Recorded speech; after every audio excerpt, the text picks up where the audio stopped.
Sometimes a good double leg takedown is more important to our skill set than firearms skills.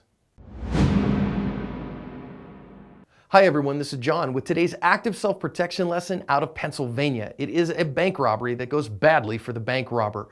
And we're going to learn important lessons here about stepping in as a bystander, about the importance of our empty-handed skills, particularly in this instance, grappling skills and ground skills. Our hero actually walks in first, just a normal day. And if you go read the news story, it says his employees just say he's just a regular guy, but he was heroic this day. And we see a couple of ladies come in to do some business as well at the bank. Now, our armed robber's going to come in here with a bag in his hand and his hood up and all that stuff and a mask and point a gun at everybody. Well, our good guy's not having it. At some point, we can't quite see off camera, he decides to tackle the guy and take him on. And now they're going to have a pretty good fight. And our good guy is just going to pull the slam, their little WWE action, and then hold him down, take the money away from him, get him in what looks like head and arm control to me. And now the guy's going to get away from him without gun, without money, and run off. And our good guy's going to actually point the cops in the direction he went, and they did arrest him.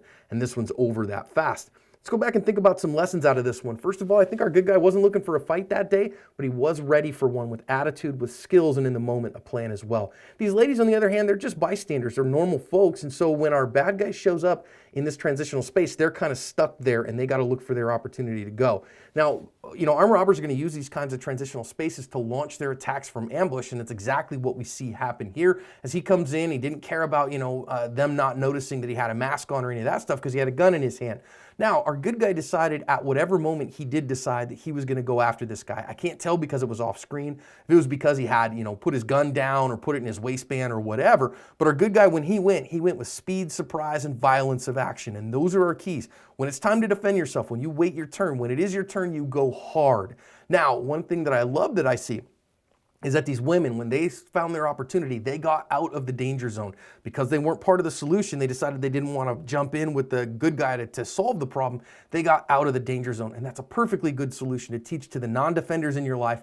Get out of the danger zone if at all possible. Now, our good guy here, you can see, gets behind our bad guy, and I love the fact that he's going to take him down pretty well. Shows me he's trained in some kind of a capacity. I mean, it looks like, even if that was high school wrestling or something, gets behind him, gets a pretty good slam there, and then is able to get this guy down pretty good and get his money away from him, and then try to get head and arm control. Very hard to do in a real situation when somebody's got clothes on, though.